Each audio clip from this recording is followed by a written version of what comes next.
ជំរាបសួរចាចំការដំណាំហូបផ្លែនៅស្រុកនៅខេត្តកំពង់ចាមបងប្អូនចំការមានចម្រោះចាមានសាវម៉ាវមង្ឃុតកពីងហៀចទុរេនចាមកព្រៃមកប្រាង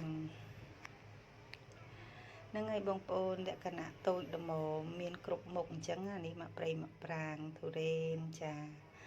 មានការចេញផ្ការដូវចេញផ្កាឥឡូវនេះបានអីប៉ុណ្ណេះណាបងប្អូនចាគឺមានការប្រឹងប្រែងមែនតើក្នុងការធ្វើចំការឬធ្វើអ្វីមួយត្រូវការខិតខំហ្នឹងហើយដាំដុះស្រោចទឹកដាក់ជីទម្រាំតែបានផលចាទម្រាំតែទទួលបានផល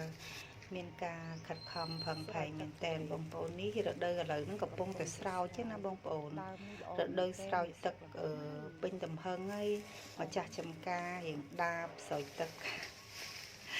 ចាដើរបើកវ៉ានស្រោចទឹកហ្នឹងហើយបងប្អូនហើយខ្ញុំក៏ដូចគ្នានេះបានផល